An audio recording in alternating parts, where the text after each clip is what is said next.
Bonjour à toutes et à tous, bienvenue au webinaire solution numéro 2, après celui du 31 mars qui était dédié aux dons. Celui-ci est dédié au bénévolat.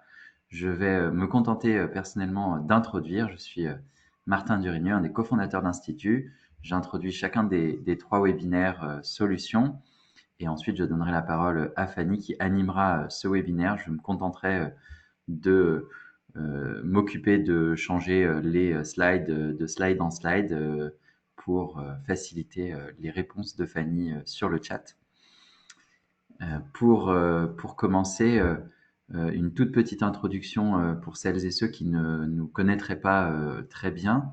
On a aujourd'hui un webinaire sur le bénévolat avec Fanny, coordinatrice d'Anciela, cofondatrice d'Anciela et coordinatrice et cofondatrice de l'Institut Transition, qui est née d'Anciela et qui est notre hôte pour ce webinaire. Je suis moi aussi cofondateur d'Anciela et président d'Anciela, donc s'il y a des moments on a une petite tendance à échanger nos casquettes entre Institut et Anciela, c'est normal.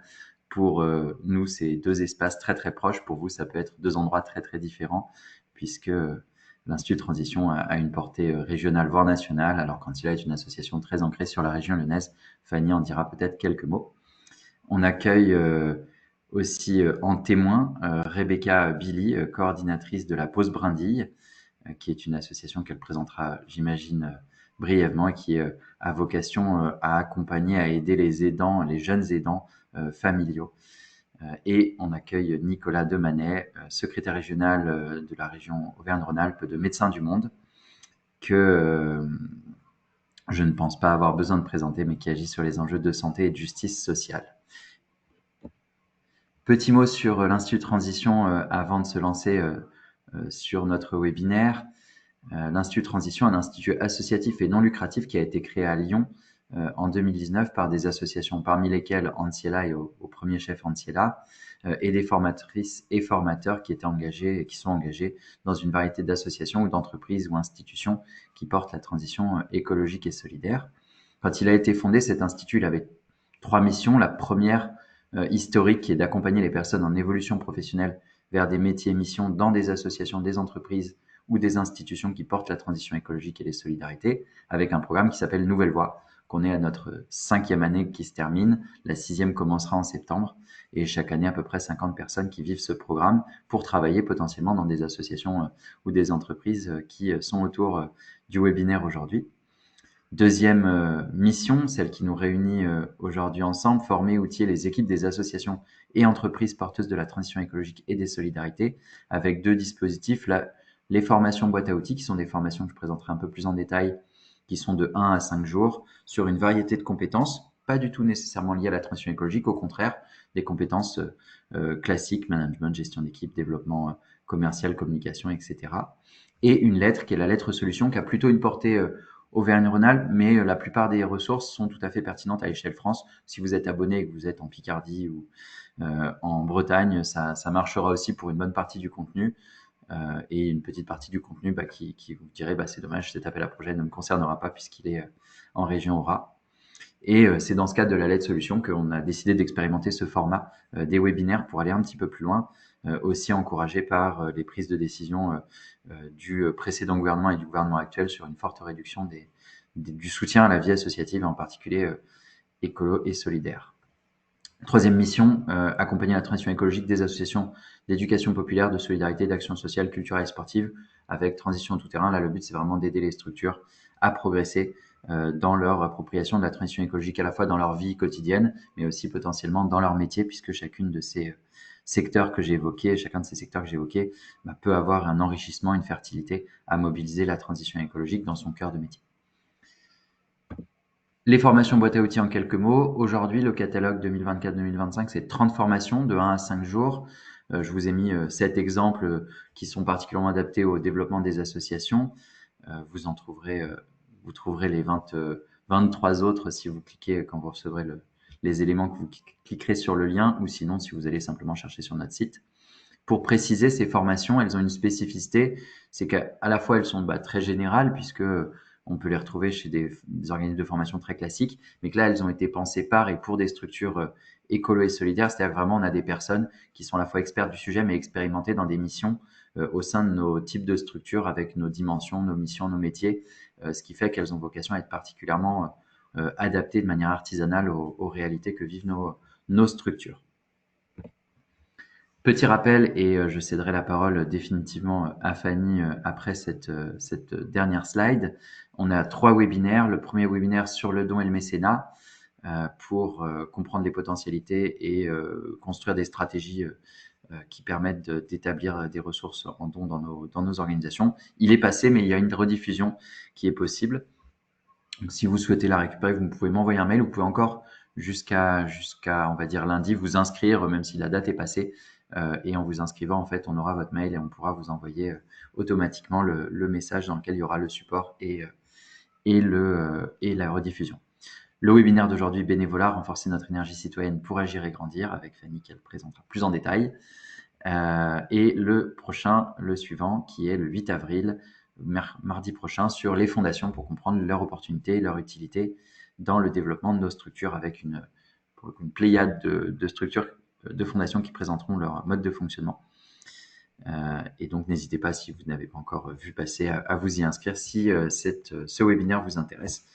On va essayer d'avoir un autre outil, puisque cet outil pose 2 problèmes. Vous avez reçu un mail qui le dit. Le premier, c'est que vous ne pouvez pas le regarder sur Firefox, ce qui est un petit peu dommage. Et le deuxième, plutôt dommage. Et le deuxième, c'est qu'on a une jauge de 250 qui risque de poser problème pour ce troisième webinaire où il y a plus de 600 inscrits. Aujourd'hui, on devrait être bon puisqu'on a 255 inscrits pour 250 places. Ça devrait être OK.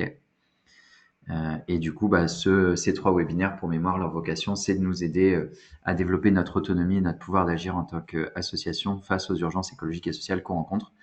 Cette fois-ci, ces webinaires sont spécifiques associations. En novembre, on devrait avoir une série de 3 nouveaux webinaires. Ils ne seront pas forcément spécifiques pour les associations, puisqu'on peut aussi accueillir dans nos formations et via nos différents outils des entreprises et des institutions très engagées dans la transition écologique et solidaire. En tout cas, pour cette fois-ci, c'est plutôt pour les associations. Et du coup, je laisse la parole à Fanny pour qu'elle présente le programme du webinaire et qu'elle se lance dans les apports méthodologiques. Eh bien, bonjour à tous et à toutes et merci beaucoup pour votre présence. Je suis très heureuse de passer ce moment ensemble. Merci à toutes les personnes qui se sont présentées dans le chat. Ça donne bien à voir la diversité des associations et puis aussi des territoires sur lesquels vous intervenez. Donc voilà, s'il y en a d'autres qui ont envie de dire un tout petit mot de qui ils sont, c'est bienvenu. Ça nous permet de cartographier les personnes et les structures présentes. J'en profite peut-être avant de parler du programme pour dire un tout petit mot de comment est-ce qu'on peut interagir ensemble pendant ce webinaire. Donc, comme vous l'avez constaté, nous sommes nombreux et nombreuses. Donc, la proposition, si vous avez des questions, des interactions, c'est plutôt de passer dans le chat, enfin par le chat. Je l'ai devant les yeux, donc je vais être attentive à ce que vous nous faites remonter comme questionnement, comme remarque. Soit, si c'est possible pour moi, je répondrai sur le moment ou en tout cas à la fin d'un propos en cours. Et si ça ouvre vraiment sur un autre sujet, j'y reviendrai plutôt à la fin. Donc pour vous redire comment va se structurer ce temps qui nous mène jusqu'à 13h45, on va essayer d'être ponctuel. Ça va commencer par un premier temps où je vais vous proposer un certain nombre d'apports méthodologiques. Donc l'idée, ça va être vraiment d'essayer de comprendre quelles sont les dynamiques actuelles en termes d'engagement de bénévolat, puis d'essayer d'en tirer des conclusions sur la manière de construire la place des bénévoles au sein de son association et sur la manière ensuite d'accueillir, d'accompagner, de former les personnes pour qu'elles trouvent leur place et qu'elles puissent monter en puissance en termes d'action et en termes de responsabilité. Et on prendra un dernier temps parmi les apports pour se poser la question du recrutement. C'est un point que j'aime aborder en toute fin, même si ça peut sembler contre-intuitif, puisque de mon point de vue, l'enjeu, c'est d'avoir déjà bien construit toute la maison, de manière à ce que quand des nouvelles personnes arrivent, elles se sentent bien et elles trouvent la place. Si on pense d'abord recrutement, on a tendance à avoir des gens qui arrivent alors que les modalités d'accueil ne sont pas encore tout à fait réunies, et donc ça peut créer de la frustration de part et d'autre. Voilà, donc ça va nous tenir à peu près 45 minutes, ce qui est quand même un challenge vu la diversité des sujets. Et ensuite, comme Martin vous l'a annoncé, je proposerai deux témoignages. Donc, j'interviewerai Rebecca et Nicolas qui sont amenés, de par leur mission, soit salariés, soit bénévoles, à animer des équipes de bénévoles. Et l'idée, ce sera d'avoir leur retour d'expérience, leurs réflexions, leurs astuces, voilà, pour voir comment tout ce que j'ai partagé peut se vivre et se concrétiser dans des associations spécifiques. Et puis, on prendra un petit temps, si je n'ai pas répondu au fil de l'eau à toutes les questions, pour répondre à celles qui seraient encore en suspens. Donc voilà, ça c'est pour notre plan de vol. Un tout petit mot pour vous dire d'où je vous parle aujourd'hui.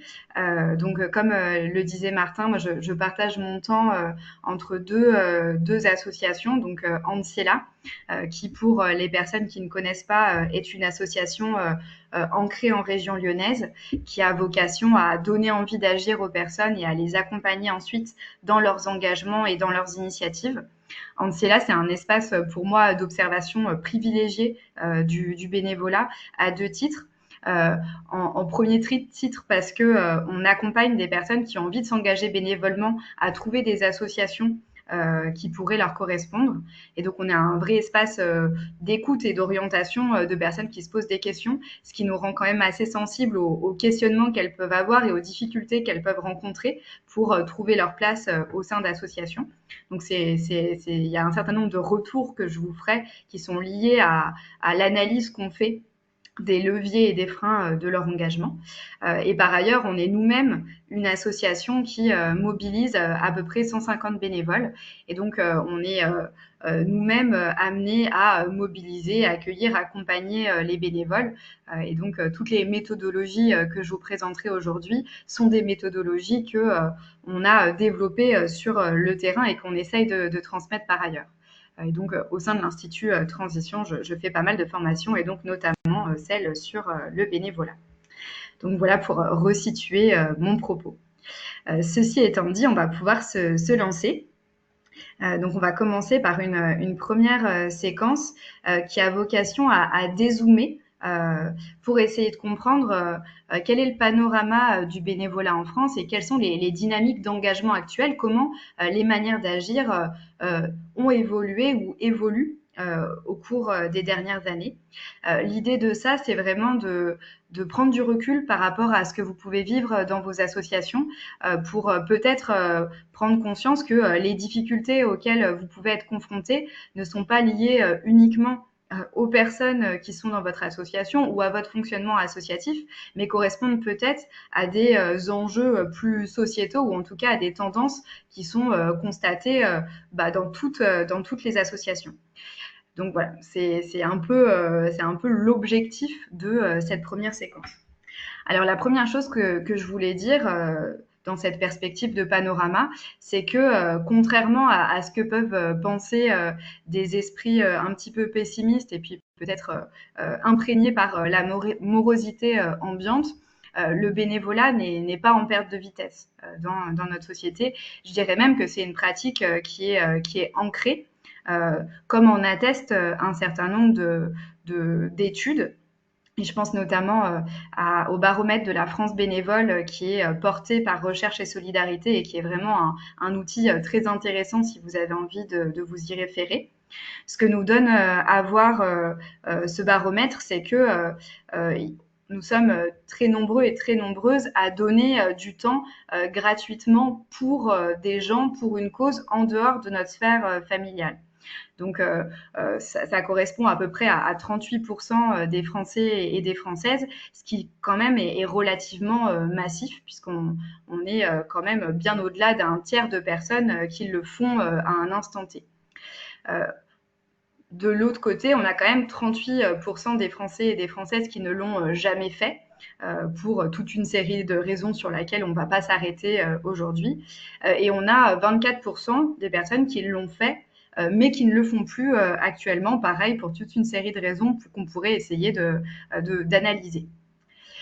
Voilà, donc ça, c'est pour donner une première tendance. Il y a quand même une culture du don de temps qui est présent dans la société.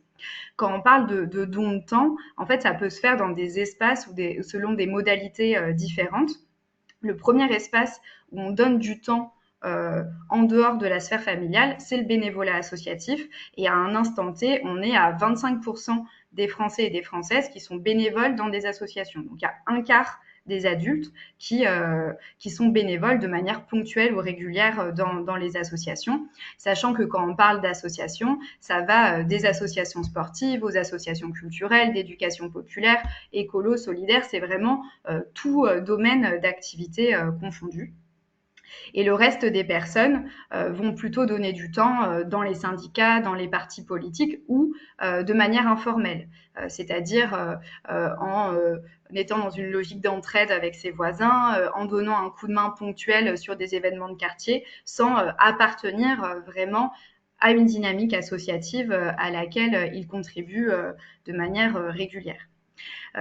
Et donc, ce qui est quand même vraiment intéressant de garder en tête, c'est que pour le coup, le bénévolat associatif, il a augmenté puis il s'est stabilisé au cours des dernières années, là où pour le coup, le syndicalisme et l'engagement politique au sein de partis a plutôt vocation à descendre de manière continue. Donc on n'est pas du tout sur les mêmes dynamiques en fonction des espaces. Alors après, la question qui est intéressante, c'est qui sont les personnes qui s'engagent. Alors il y a des peut-être ça va peut-être surprendre certaines personnes puisque ça ne correspond pas forcément au vécu qu'on a dans les associations. La première chose qui est intéressante à avoir en tête, c'est que on constate une égalité homme-femme parmi les bénévoles associatifs. Ce que je veux dire par là, c'est qu'il y a autant d'hommes que de femmes qui sont engagés ponctuellement ou régulièrement dans les associations.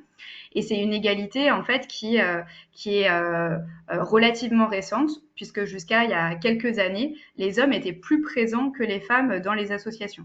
Alors, encore une fois, il faut se rappeler que c'est tout domaine confondu et que le secteur sportif est quand même particulièrement prolifique en termes de bénévoles, ce qui peut aussi expliquer cette dimension-là.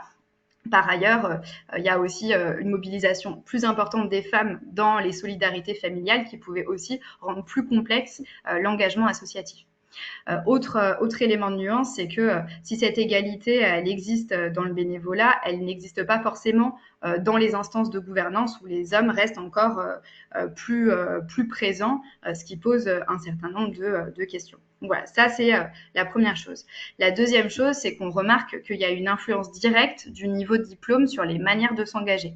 C'est-à-dire que plus on a un niveau de diplôme important, plus on va avoir tendance à s'engager bénévolement au sein d'associations. Là où plus on a peu de diplômes, plus on va avoir tendance à être impliqué dans des espaces informels.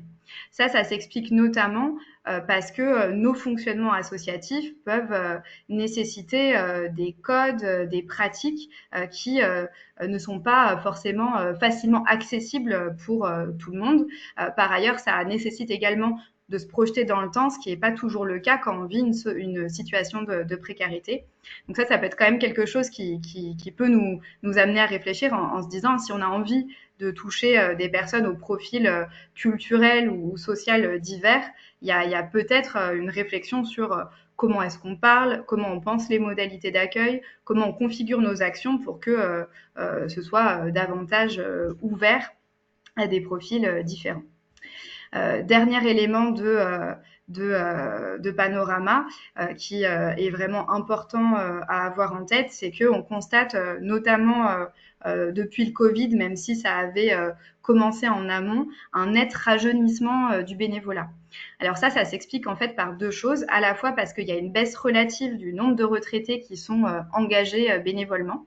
En fait, il y a eu un décrochage d'un certain nombre de personnes retraitées au moment des confinements, personnes qui ne sont pas revenues suite au confinement. Et par ailleurs, les personnes retraitées sont très mobilisées aussi par des solidarités familiales auprès des petits-enfants, auprès de leurs parents très très âgés. Donc, il y a un certain nombre d'éléments de ce côté-là qui expliquent le rajeunissement du bénévolat. Mais l'autre facteur d'explication qui me semble absolument essentiel à avoir en tête, c'est qu'il y a une augmentation très forte du nombre de bénévoles, à la fois chez les 18-25 ans, qui étaient déjà très mobilisés, mais aussi chez les actifs en général, ce qui n'était pas forcément une tendance forte jusqu'à ces dernières années, mais qui s'explique notamment par un grand mouvement de perte de sens au travail et de recherche d'utilité en dehors de sa sphère professionnelle. Donc ça, c'est quand même un élément assez essentiel pour nous en se disant comment est-ce qu'on va avoir un mode de fonctionnement qui correspond à ces personnes-là, qui ont plein d'énergie, de compétences, d'idées à apporter, mais qui par contre vont avoir des contraintes ou des aspirations particulières liées à leur réalité de vie professionnelle, familiale, et où il va y avoir un enjeu à jongler entre différents engagements. Voilà.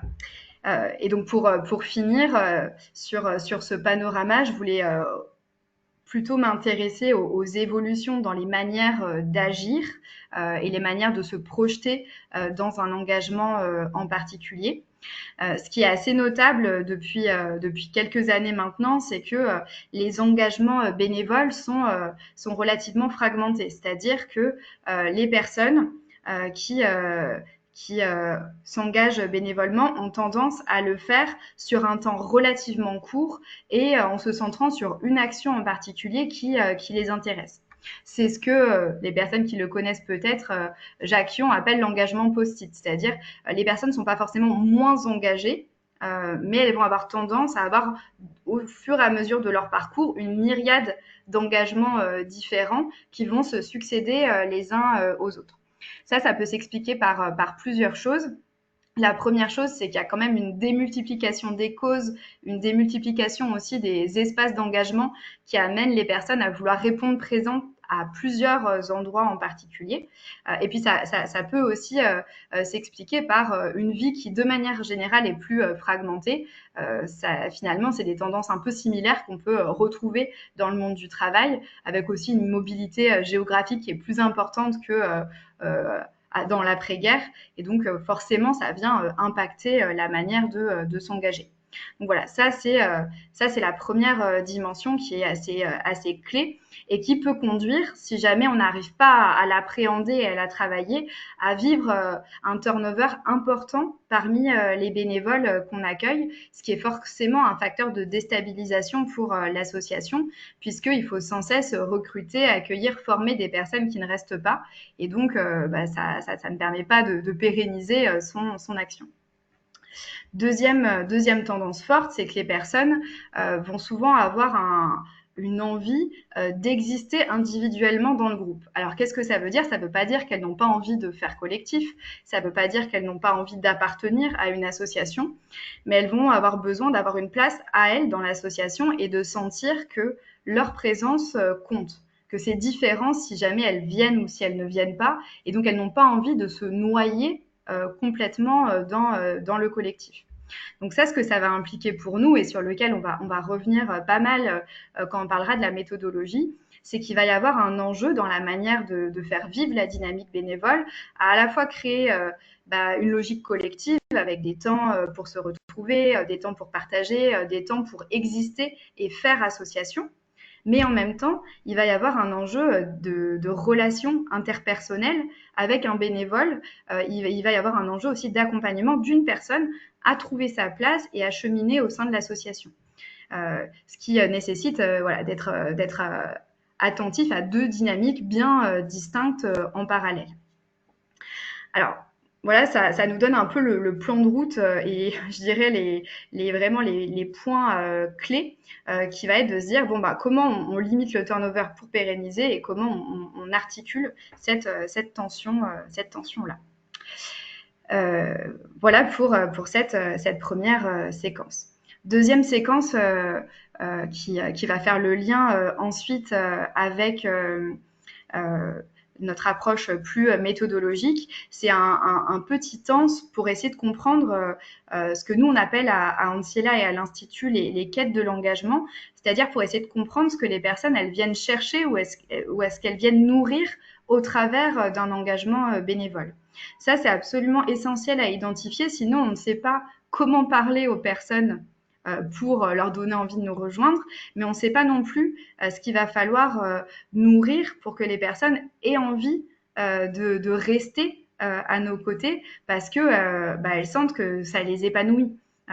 Et donc ça ouvre déjà des premières pistes sur la manière de limiter ce fameux turnover et de favoriser un engagement des personnes sur la durée.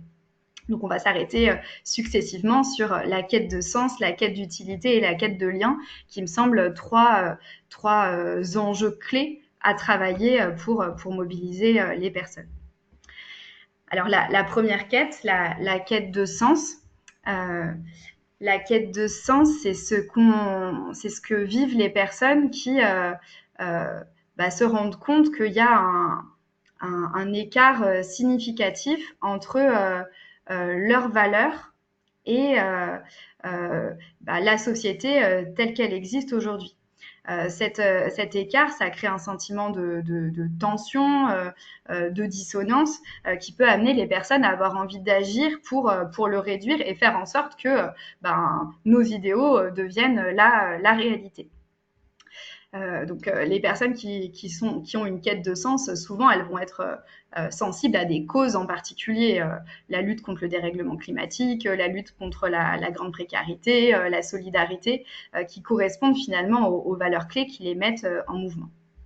Martin, je veux bien que tu avances les slides, s'il te plaît. C'est qu'on a un petit bug pour le moment. Je vais essayer de repartager mon écran parce que je partage les slides, mais ça ne fonctionne plus. D'accord, je continue comme ça et puis j'essaie de rattraper. Quand ça remarchera, vous verrez les supports. Donc, ceci étant expliqué sur la quête de sens, ce qui est intéressant, c'est d'en tirer les fils pour savoir comment est-ce qu'on peut la travailler. Donc, première manière de la travailler, c'est de la travailler au moment où on a envie de recruter et d'accueillir la personne. Donc, c'est le moment où on a vocation à faire embarquer la personne avec nous. Donc là, la première piste, ça va être d'aider, de vraiment prendre le temps de poser des mots sur nos propres valeurs, sur notre projet associatif, c'est-à-dire de pouvoir expliciter à une personne en faveur de quoi on agit pour qu'elle sache bien quelle est notre vision et qu'elle puisse potentiellement y adhérer et la rejoindre. Donc ça, c'est un premier point qui est important dans les associations que moi je forme et j'accompagne. Il y en a beaucoup qui vont avoir un discours très pratico-pratique sur les modalités d'action, mais qui finalement font un petit peu l'économie de leur vision de la société, d'un problème et du changement aussi auquel elles participent. Et donc ça, c'est dommage parce qu'on passe à côté des personnes pour qui c'est assez essentiel dans une perspective de mobilisation. Donc voilà, ça c'est la première chose. La deuxième chose, c'est que c'est intéressant, et on y reviendra quand on parlera de l'accueil, d'aider aussi des personnes à mettre des mots sur leurs propres valeurs. On a plein de gens qui se sentent insatisfaits, qui se rendent bien compte que notre société, elle va pas forcément toujours dans le bon sens, mais qui ont du mal à le formuler. Et souvent, quand elles réussissent à mettre des mots et de les raccrocher justement à des valeurs ou à des sujets d'intérêt général, ça leur donne une énergie qui va être justement l'énergie qui va les aider à passer à l'action.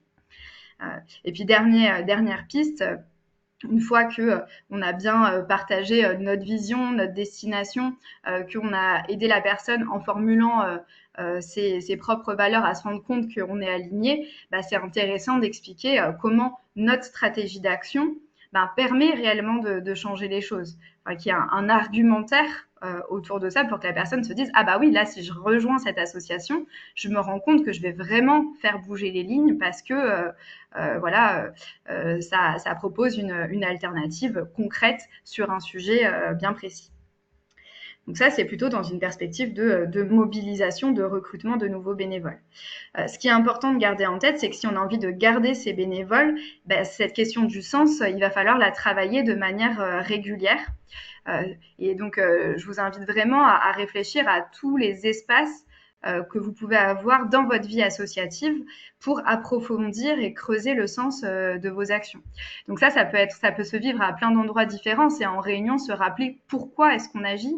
C'est parfois prendre le temps de re-questionner ce pourquoi pour savoir si on est toujours bien aligné. Ça peut être en assemblée générale au moment du rapport moral ou dans des temps de partage pour se redire à quoi on contribue ensemble. C'est des moments qui peuvent parfois sembler superflu parce qu'on a l'impression qu'on est bien en phase ou moins prioritaire que du pratico-pratique opérationnel de telle ou telle action.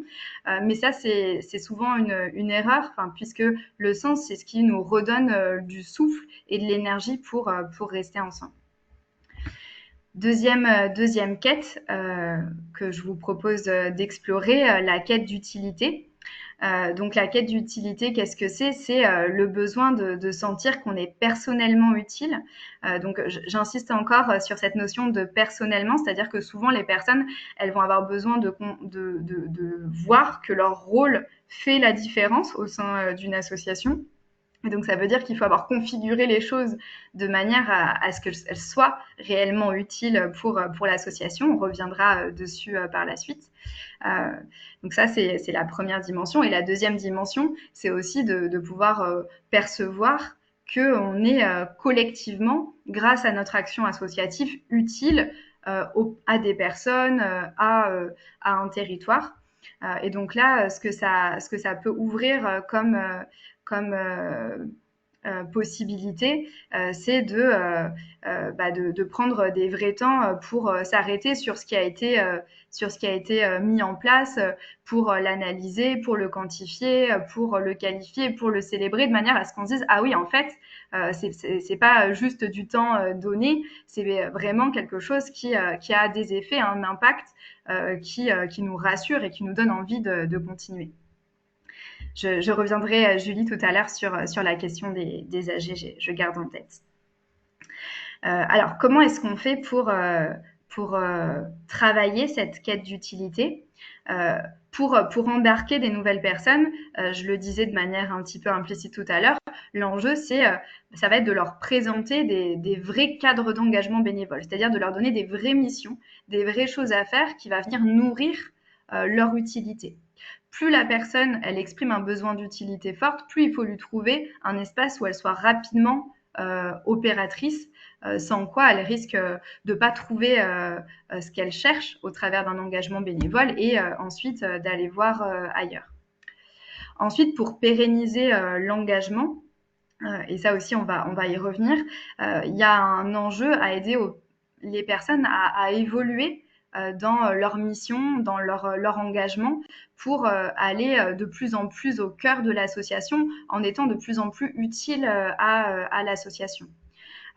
Et par ailleurs, je le disais, il y a toujours cette opportunité à donner à voir et à partager ensemble les effets de ce qu'on mène pour s'assurer que tout ça en vaut bien la peine. Dernière quête, la quête de lien. Donc la quête de lien, c'est le besoin qu'on a tous et toutes à un moment donné de créer des relations épanouissantes, nourrissantes avec d'autres. Donc ça peut être soit des personnes avec lesquelles on partage des valeurs, un vécu, une sensibilité.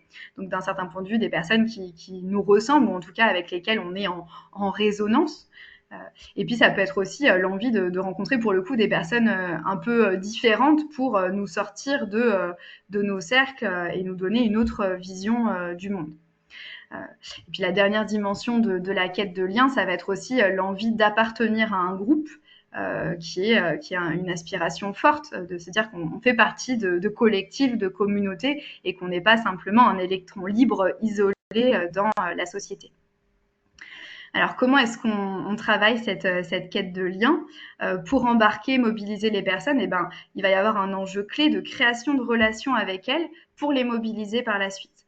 Ça, je pense que c'est vraiment quelque chose qui est essentiel à avoir en tête, c'est qu'on ne peut mobiliser que des personnes avec lesquelles on est en relation ou au moins un petit peu, puisque c'est cette relation qui nous amène à pouvoir leur proposer des choses un petit peu adaptées, qui vont aussi lever un certain nombre de freins qui peut les limiter. Enfin, c'est toujours plus facile d'aller à un endroit où on connaît quelqu'un, où en tout cas on a un visage familier. C'est un moins grand risque pour elle. Et donc c'est ça qu'on essaye de configurer au moment de l'accueil.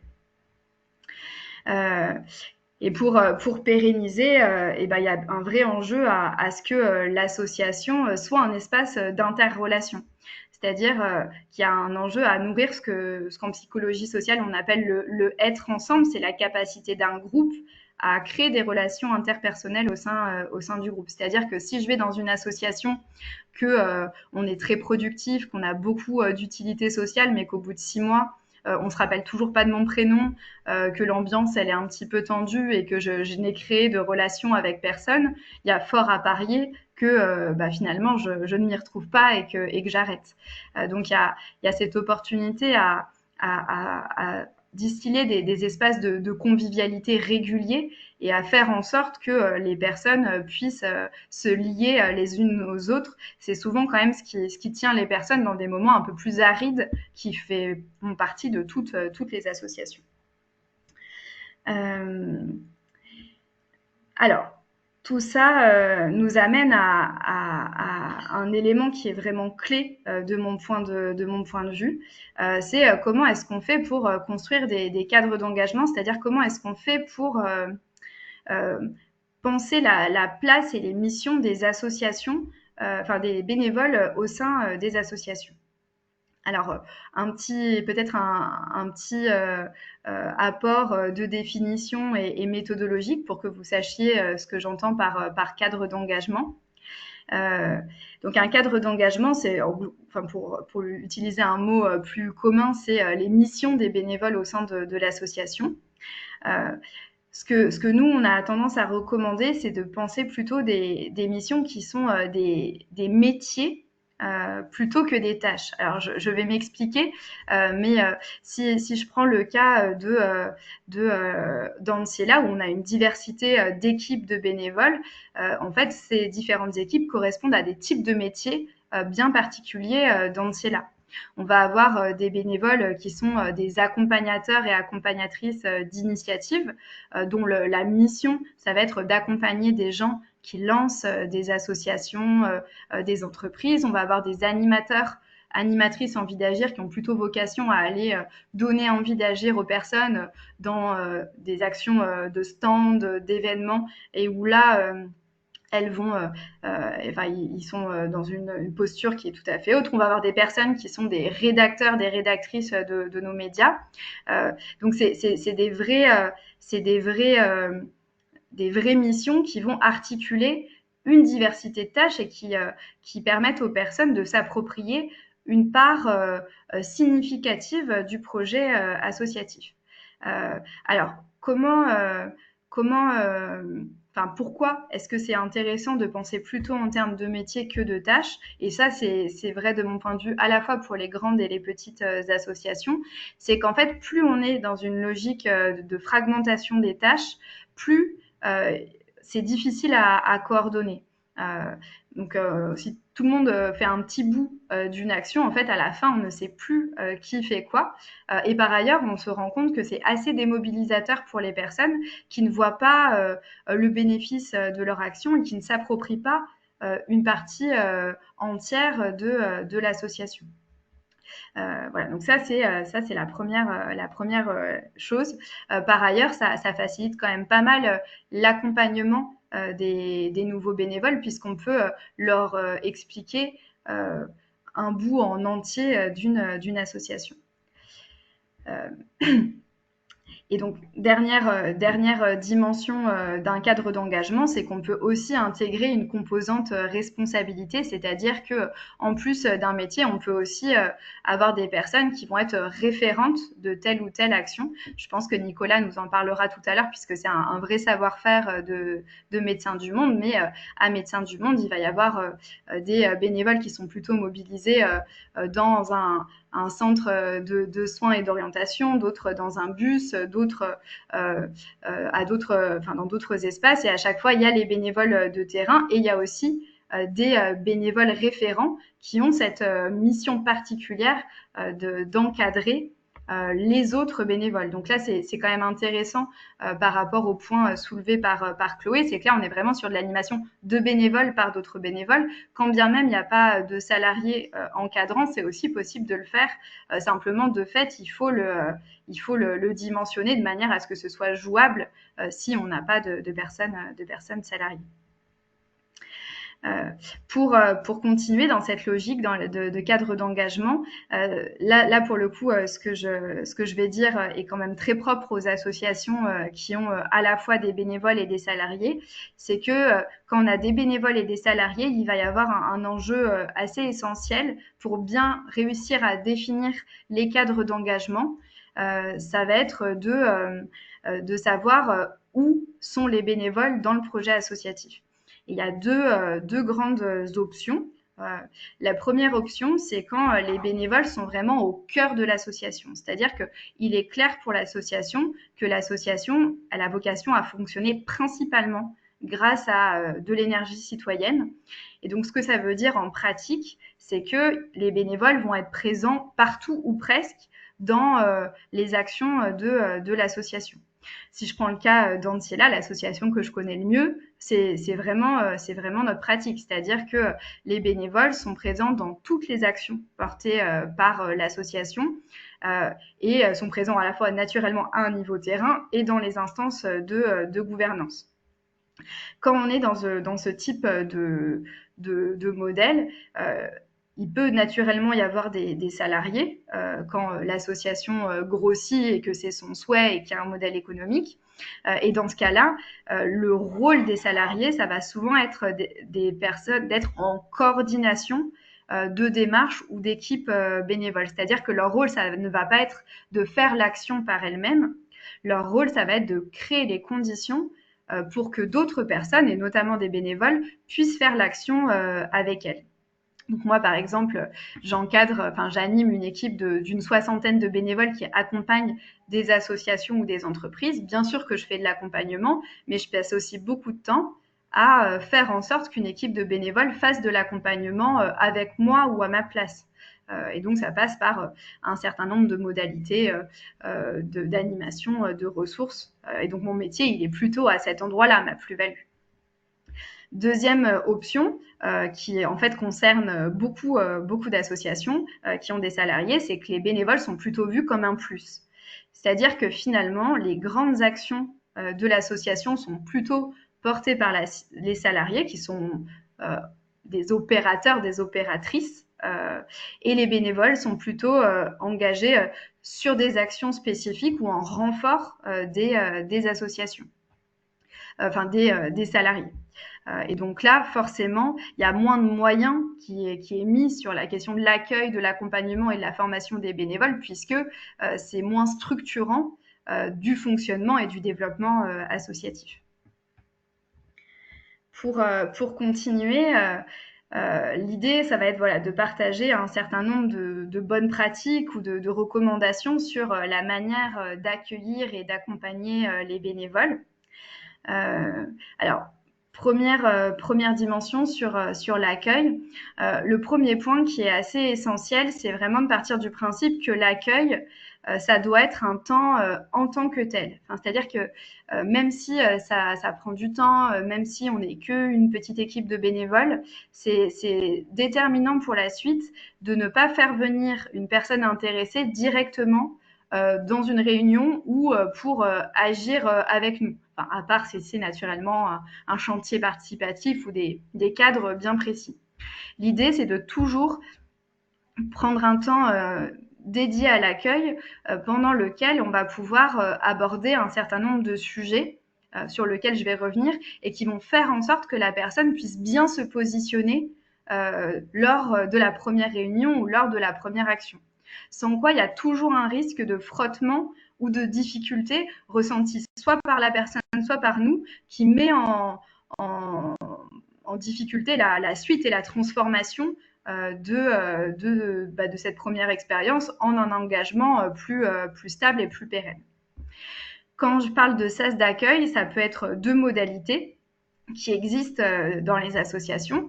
La première modalité que personnellement je recommande, notamment quand on n'a pas un flux de bénévoles trop important, c'est l'accueil individuel, c'est-à-dire qu'il y ait une ou 2 personnes de l'association qui prennent le temps de rencontrer quelqu'un qui se pose la question de devenir bénévole pour comprendre sa dynamique et créer cette fameuse relation qui sera vectrice de mobilisation par la suite. Autre possibilité, c'est de faire plutôt des réunions collectives.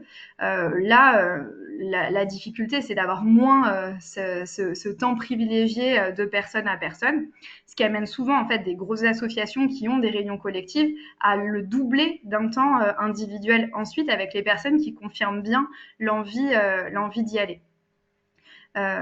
Donc à vous de voir ce qui est jouable pour vous, mais je pense qu'en tout cas l'individuel est plus qualitatif quand on peut se le permettre.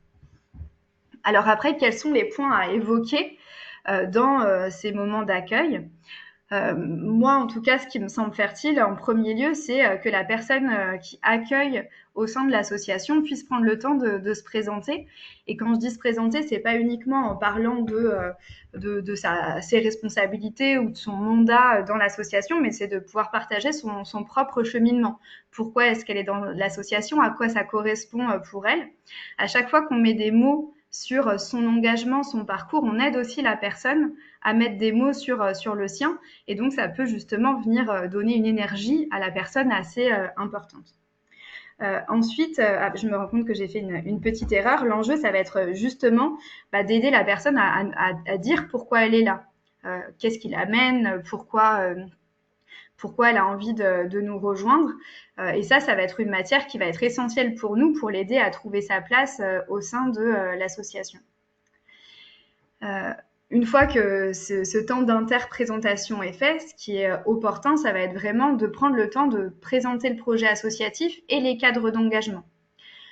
Donc, ça va être de dire pourquoi est-ce qu'on agit, quelles sont nos grandes stratégies d'action, quelles sont nos actions du moment, et concrètement, qu'est-ce qu'on peut faire en tant que bénévole dans l'association.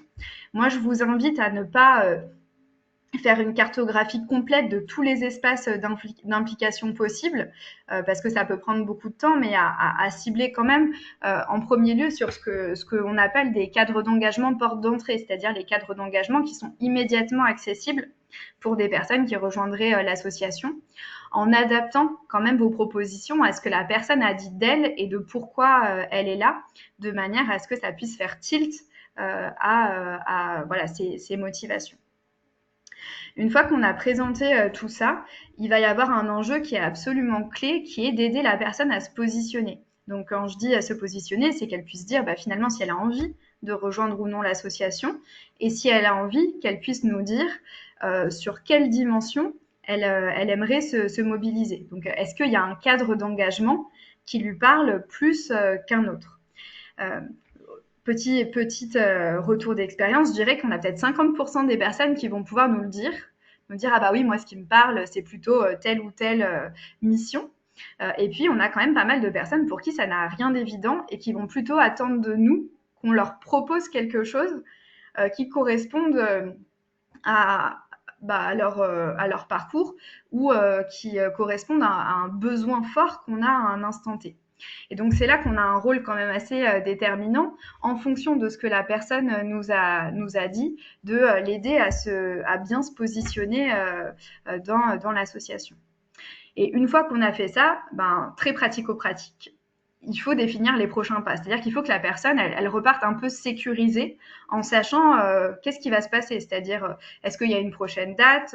Est-ce que c'est à elle de revenir vers nous? Est-ce que c'est nous qui allons revenir vers elle? Est-ce qu'il y a des outils ou des modes de communication qui sont privilégiés dans l'association. C'est voilà, vous voyez, ce premier niveau de projection et d'information qui aide la personne à se dire, bon, bah, ok, là, ça y est, je sais quelle va être la suite. Il faut toujours se rappeler que pour beaucoup de personnes, le fait d'avoir pris contact avec nous, c'est une prise de risque. Parfois, peut-être que certaines maturaient ce projet depuis longtemps. Beaucoup ont une représentation quand même assez négative des associations et de leur capacité d'accueil. Donc, il y a vraiment un enjeu quand même à reconnaître la démarche la démarche des personnes pour les aider à transformer l'essai. Une fois que la personne est arrivée, tout l'enjeu, ça va être de penser potentiellement les modalités d'accompagnement des personnes bénévoles.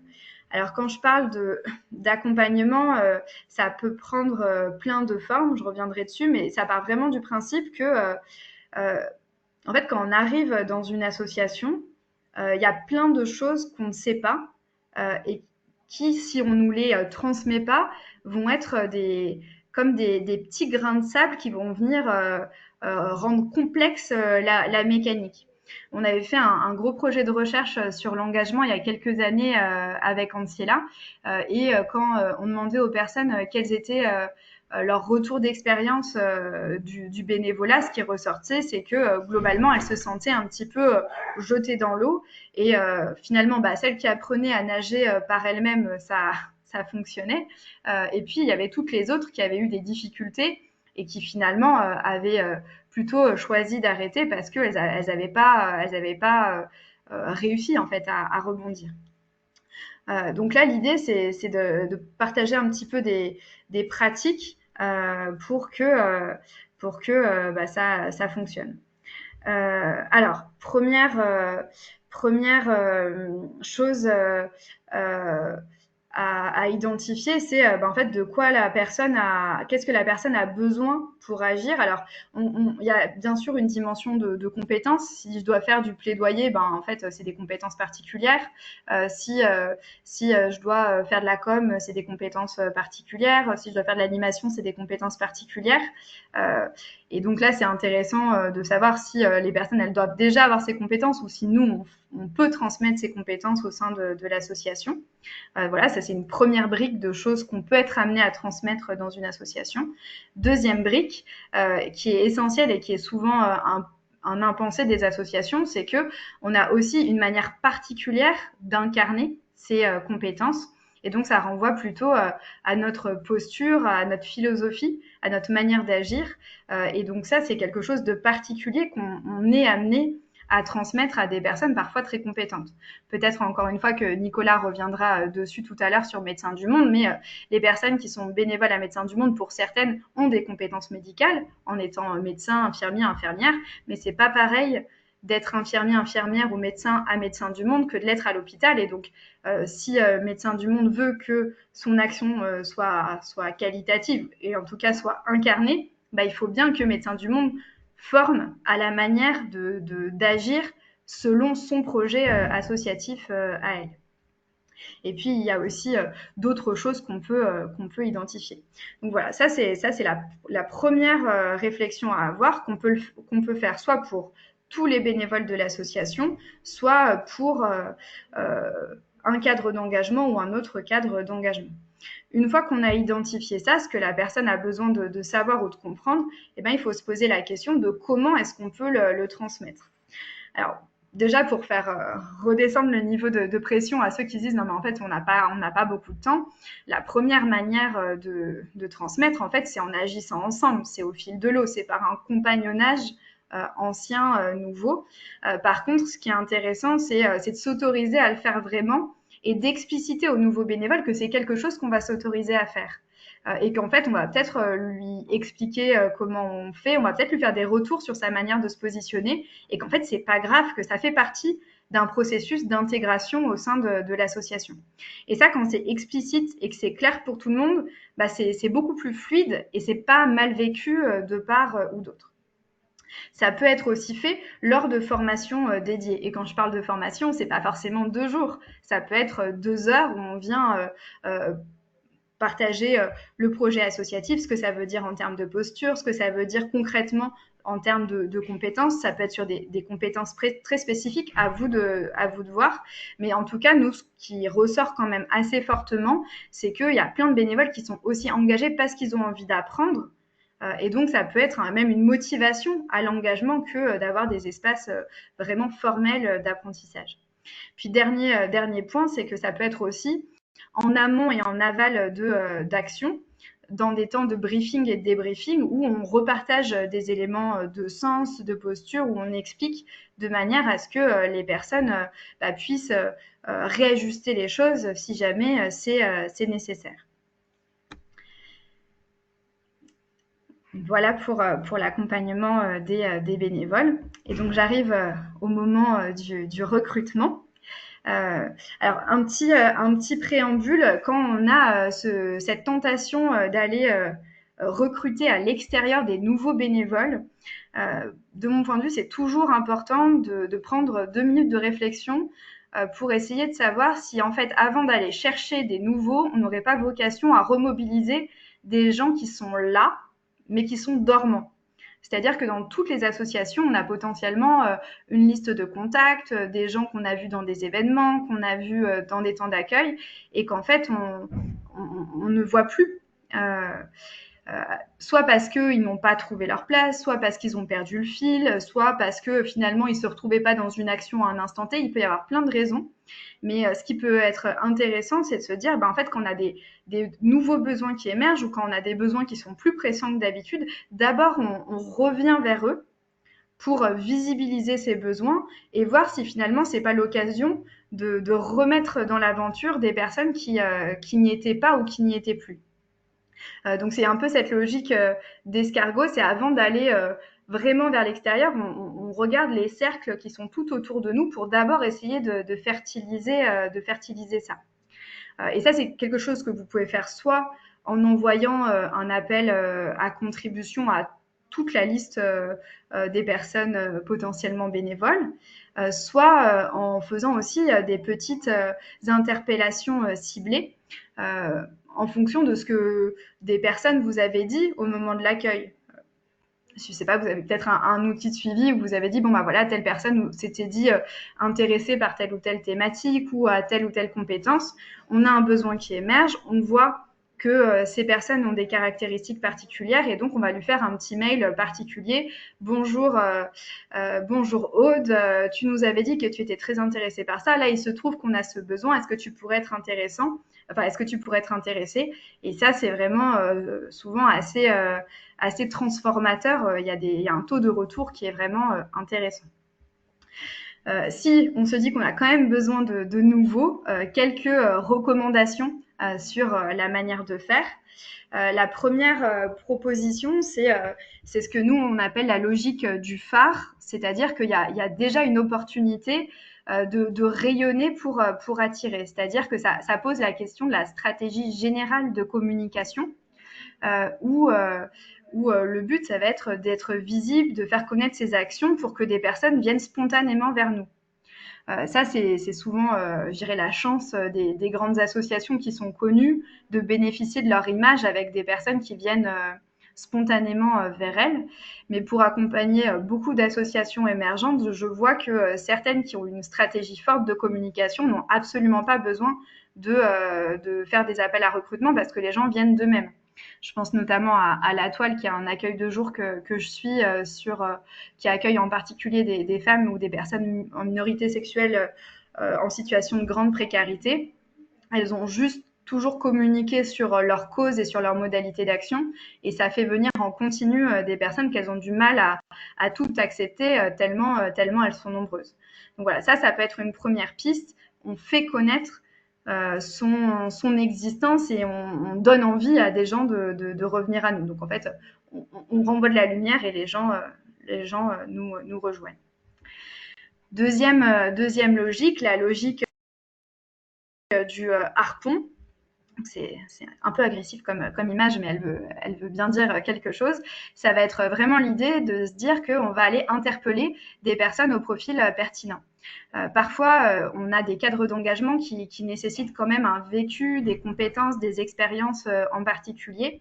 Et plutôt que de faire un appel large, il vaut mieux se poser la question parmi les membres de l'association, est-ce que dans nos réseaux personnels, associatifs, on ne connaîtrait pas déjà des gens qui ont ces aptitudes, ces expériences, ces compétences-là, pour aller les interpeller en leur disant, bah voilà, j'ai besoin de toi, ou on a besoin de toi, est-ce que tu serais intéressé par telle ou telle mission au sein de l'association? Là, ce qui est intéressant, c'est que c'est des profils en général très qualifiés et pour qui ça peut être extrêmement valorisant d'être interpellé et ça peut être finalement quelque chose d'assez efficace. Dans la pépinière que je coordonne, nous, pour le coup, on fonctionne beaucoup par interpellation et on a un taux de réponse qui est très important parce que les personnes, elles sont contentes de contribuer et en général, elles sont sûres d'être vraiment utiles à la dynamique puisqu'il y a une adéquation entre qui elles sont et l'espace d'engagement. Dernière possibilité, c'est la logique du filet. Donc, ça va être vraiment la logique qu'on essaye de mobiliser plus largement. Donc, c'est quand même beaucoup à ça qu'on pense en général quand on parle de recrutement de bénévoles. Et donc là, c'est vraiment l'idée d'avoir un appel à bénévolat qu'on va diffuser sur ces réseaux. Ça va être aussi l'idée d'utiliser des plateformes dédiées au bénévolat. Donc peut-être pour les personnes qui ne connaîtraient pas, je peux donner l'exemple de je veux aider.gouv qui est quand même la plateforme qui aujourd'hui fonctionne le mieux, enfin au dire en tout cas des associations que je forme et que j'accompagne, au sens où en tout cas ça ramène pas mal de monde. Ce qu'il faut avoir en tête quand on est dans cette logique du filet, c'est que qui dit mobilisation massive dit potentiellement plus de personnes à accueillir et à accompagner et avec potentiellement un profil moins pertinent, des profils moins qualifiés. Donc ça peut être tout à fait une bonne chose si jamais on veut avoir du monde et qu'on ne cherche pas quelque chose de spécifique, tout comme ça peut être pas la bonne stratégie si jamais on a des attentes très précises. Donc voilà, à vous, en fonction de vos besoins, de partir sur l'une ou l'autre de ces logiques ou d'avoir une articulation de plusieurs d'entre elles pour mobiliser, recruter des personnes dont vous auriez besoin pour vos associations. On arrive au terme de ce petit apport méthodologique. Donc, ce que je vous propose, c'est de donner la parole à Rebecca et à Nicolas, et on prendra les questions à la fin, puisque peut-être que déjà leurs témoignages apporteront des éléments de réponse. Si tu peux me rejoindre, Rebecca. Merci beaucoup d'être là parmi nous. Est-ce que tu peux te présenter et présenter la pause brindille pour qu'on sache un peu d'où tu nous parles? Oui, bien sûr. Alors bonjour à tous et à toutes, j'espère que vous m'entendez bien. Moi je m'appelle Rebecca, je suis la coordinatrice de la pause brindille, donc je suis salariée. Et la pause brindille, c'est une association qui accompagne les jeunes aidants, donc tous les enfants, adolescents et jeunes adultes qui sont confrontés à la maladie, au handicap ou à l'addiction d'un proche. Par exemple, un parent, un frère, une sœur, un ami, un amoureux, une personne donc qu'ils vont soutenir et que ça va impacter dans leur quotidien. Donc on va vraiment identifier et soutenir ces jeunes par différentes actions. On a beaucoup d'actions de sensibilisation parce que c'est une thématique qui est peu connue et il faut déjà faire parler de ce sujet, aller chercher les jeunes directement.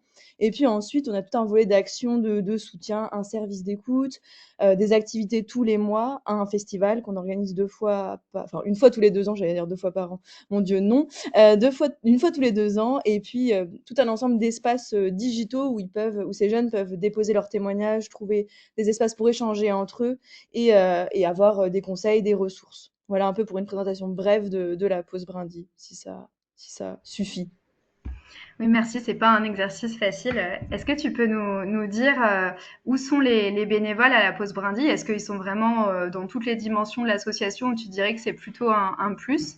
Et est-ce que tu peux nous donner des exemples de cadres d'engagement des personnes qui sont mobilisées?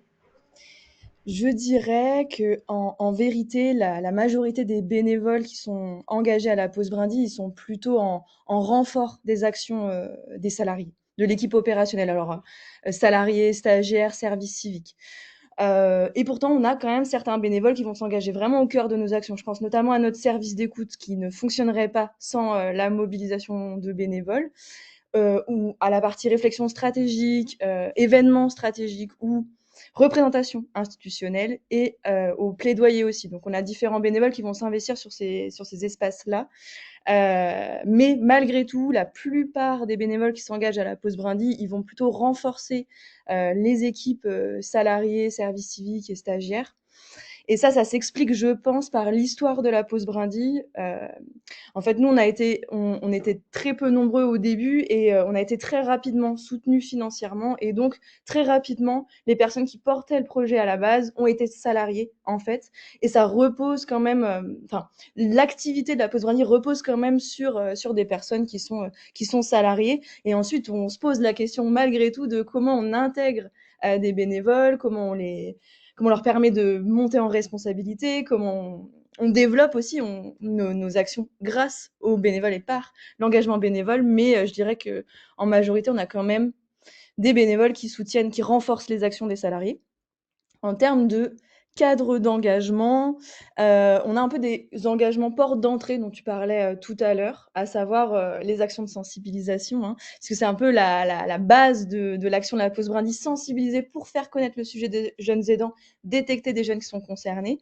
Donc on fait des présentations, on fait des stands, et c'est des actions qu'on va facilement proposer à des nouveaux bénévoles parce que ça permet de découvrir l'association, de comprendre les valeurs, la mission qui est portée, de comprendre les actions, de rencontrer aussi d'autres bénévoles, les équipes, etc. C'est des moments aussi assez fédérateurs, assez sympas. Donc ça nourrit aussi ce côté quête de lien, convivialité, on va dire.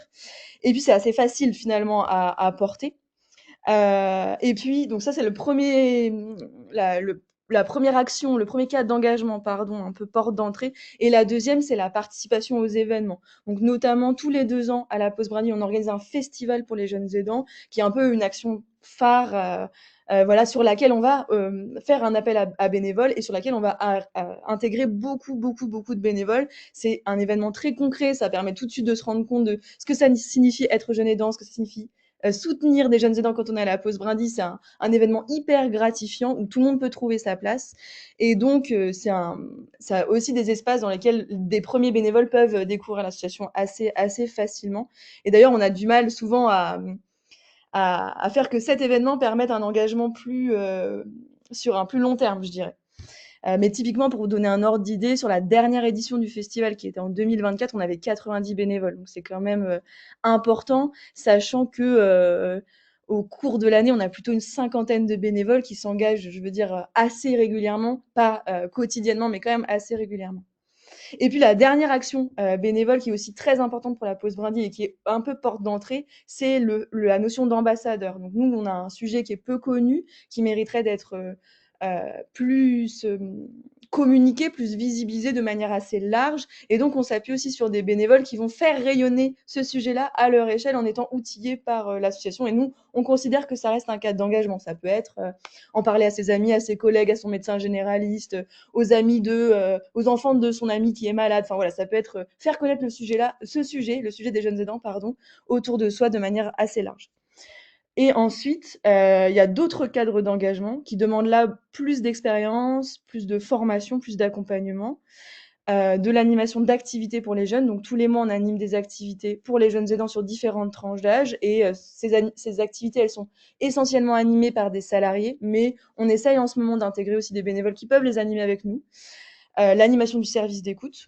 Donc le service d'écoute de la Pause Brindille, il propose 3 permanences par semaine, un temps d'échange collectif en visio 1 fois par mois. Et les permanences, elles sont essentiellement tenues par une équipe de 15 bénévoles, qui sont des jeunes adultes, qui sont formés et supervisés par un psychologue. Mais donc, ça demande tout un parcours pour arriver à tenir une permanence. Il faut comprendre la situation, il faut suivre une journée de formation, faire une permanence accompagnée, et puis monter progressivement en capacité parce que ça reste des espaces où il peut y avoir des sujets lourds, difficiles, et puis il faut être en capacité d'accueillir un jeune et de l'écouter, voilà, comme tu disais tout à l'heure, avec la juste posture, en tout cas celle qu'on défend nous à la pause Brindy. Voilà, et puis après je parlais cadre d'engagement vraiment au cœur de notre association, donc je pense au plaidoyer, à la représentation institutionnelle, à la stratégie, et ça c'est notamment porté par les membres du conseil d'administration de la pause Brindy, qui sont bénévoles. Voilà, j'espère avoir répondu à la question. Oui, très bien. Et ce que je trouve intéressant dans ce que tu partages, c'est que ça permet d'esquisser aussi un parcours en interne d'actions portes d'entrée qui sont accessibles pour quelqu'un qui aurait envie de se lancer. Et puis petit à petit, on voit comment on peut être sur des missions qui sont de plus en plus sensibles ou qui sont de plus en plus stratégiques parce que on s'est approprié le projet associatif, on a compris la problématique et donc on est plus en capacité d'avoir une vision et une posture qui soit ajustée. Oui, Est-ce c'est que ça. tu peux nous dire peut-être une ou deux bonnes pratiques que tu recommanderais en matière d'accompagnement et d'accueil des bénévoles pour que justement ce parcours il puisse avoir lieu? Oui, ben moi j'étais à bonne école, j'ai eu Fanny en cours, donc j'ai entendu aussi beaucoup de ces informations-là et j'essaye de les pratiquer moi-même, quand, voilà, en tant que salariée et coordinatrice de la pause Brindy. Alors c'est pas toujours facile parce que nous, notre difficulté, c'est vraiment le temps. On a peu de temps en fait pour accueillir, pour former, pour accompagner des bénévoles ou en tout cas on se donne peut-être pas suffisamment de temps. Mais disons que les quelques retours d'expérience que j'avais, notés. Le premier, c'était d'abord d'imaginer effectivement, comme tu le disais, un parcours et des étapes progressives pour permettre aux personnes de trouver un cadre d'engagement immédiat un peu, voilà, où ils peuvent se dire: «Bah, finalement, le mois prochain, dans 2 semaines, je vais pouvoir faire quelque chose de concret avec la pause Brindy». Donc de faire passer à l'action tout de suite les personnes et ensuite d'essayer de, heu, progressivement les responsabiliser, en tout cas les faire monter en responsabilité, leur permettre de découvrir l'association, d'être formés, d'avoir des outils, d'être de plus en plus en capacité de proposer ou d'avoir des actions en autonomie. Donc j'essaye vraiment de penser un peu ces parcours-là à partir des actions de sensibilisation, puis des personnes que je sens vont avoir envie d'animer des activités avec les jeunes, vont avoir envie d'avoir un rôle particulier le jour du festival. Ben voilà, je vais repérer ces personnes-là et essayer d'avoir une attention particulière et de les outiller progressivement. J'essaye de formaliser ça en tout cas, ou on essaie de formaliser ça à la pause Brindy. Et notamment, je pense aussi au service d'écoute où là, il faut vraiment y aller étape par étape parce que ça peut faire peur aussi de se dire bah, demain, je tiens une permanence tout seul et peut-être qu'en face de moi, enfin, je veux dire, en digital, je vais avoir un jeune qui fait une crise suicidaire ou qui me parle de ses problématiques de santé mentale. Enfin voilà, donc il faut outiller ces personnes-là, il faut être aussi en capacité de les accompagner et qu'ils se sentent rassurés quand ils arrivent dans ces espaces-là. Je m'étais noté aussi ne pas négliger, mais ce dont tu parlais tout à l'heure, ne pas négliger le besoin de lien, de convivialité. Moi, je me rends vraiment compte que les bénévoles, ils ont besoin d'être reconnus, ils ont besoin d'espace où on les prend en compte individuellement. Et ça, effectivement, ça demande du temps, mais en tout cas, c'est assez notable, je trouve, à la pause Brindy. Donc, nous, on essaye d'organiser des temps informels régulièrement, autant qu'on le peut. On a au moins un temps par an dédié aux bénévoles, et puis on essaye de faire un peu des soirées portes ouvertes où on accueille relativement tout le monde et voilà, on peut se rencontrer, parler des nouveaux projets, voilà, essayer de capter les envies des personnes et puis de remobiliser aussi certaines personnes qui n'étaient pas venues depuis longtemps, etc. Et puis moi, j'essaie de prendre un temps individuel avec les personnes qui souhaitent s'engager, que ce soit au local, par téléphone, moi ou d'autres personnes qui mobilisent des bénévoles. Donc voilà, essayer de consacrer du temps à chaque personne pour comprendre où elle en est, ce qu'elle souhaite faire, pourquoi elle veut s'investir. Et c'est d'autant plus vrai à la pause Brindy, parce qu'on est sur un sujet, alors qui n'est pas niche, hein, ça concerne 1 million de jeunes, mais qui est émergent et qui est quelque chose de très individuel finalement. Donc la plupart des personnes qui s'investissent à la pause Brindy, c'est qu'elles ont connu ça dans leur enfance, dans leur jeunesse. Et, euh, et du coup, il faut aussi travailler cette histoire-là personnelle. Est-ce que la personne elle est suffisamment ancrée, est-ce qu'elle est suffisamment équilibrée pour parce que c'est pas suffisamment, c'est pas trop lourd pour elle. C'est toute la notion de père aidance finalement qui est assez complexe chez nous. Et puis moi, je fonctionne beaucoup par débriefing, par accompagnement. Donc je vais beaucoup débriefer avec la personne, voilà, pendant j'ai mis longtemps à, par exemple, confier un stand à seulement des bénévoles. Ça m'inquiétait un peu. Je me disais, est-ce qu'ils vont s'en sortir, est-ce qu'ils vont y arriver, etc. Et quand j'ai osé le faire, bah, voilà, je vais toujours décrocher mon téléphone, leur demander comment ça s'est passé, avoir des retours sur est-ce qu'il leur manque des choses, est-ce qu'on peut créer d'autres outils pour, et voilà, d'être en progressivité. Et puis oui, je l'ai pas dit, mais à la pause brindille, on a une logique d'astreinte, notamment pour les bénévoles qui tiennent les permanences d'écoute, afin de les sécuriser au maximum. Mais ça, c'est propre à notre activité, c'est-à-dire que comme c'est le soir, qu'ils tiennent des permanences individuelles d'écoute pour les jeunes aidants, il faut au moins qu'ils sachent qu'il y a quelqu'un qui peut leur répondre s'ils ont une difficulté particulière au moment de leur permanence avec un jeune en particulier. Et donc nous, on se relaie pour pouvoir répondre si besoin. Et donc de savoir que on a toujours quelqu'un qui va nous répondre si on est en difficulté, même si c'est hors cadre de travail. Le fait de l'avoir formalisé, ça on l'a fait il y a quelques mois, je pense que ça a détendu un peu tout le monde et les bénévoles et les salariés parce que si c'était pas formalisé, nous, on était toujours connectés finalement parce qu'on avait vraiment peur qu'il se passe quelque chose et que quand il se passait quelque chose et qu'on n'était pas connectés, voilà, on se rendait compte qu'il y avait 4000 appels en absence et c'était voilà, compliqué. Et pour les bénévoles, c'est sécurisant. Merci beaucoup pour tous ces retours. Enfin, ce que je trouve vraiment important dans ce que tu partages, c'est qu'en fait, on voit bien que cette notion de parcours bénévole, c'est pas quelque chose qui se fait spontanément. C'est-à-dire que c'est pas les personnes qui, la plupart du temps, d'elles-mêmes vont dire bon ben, je commence par faire de la sensibilisation et puis après, peut-être que je pourrais faire la ligne d'écoute et puis après, peut-être que je vais pouvoir devenir administratrice. Enfin, si on attend que les personnes par elles-mêmes prennent des responsabilités, souvent on peut être déçu parce qu'elles n'ont pas la visibilité de ce qui est possible et en plus elles peuvent ne pas se sentir capables, légitimes. Et donc là, ce que tu nous partages, c'est que finalement c'est aussi à toi d'avoir une vision pour elles.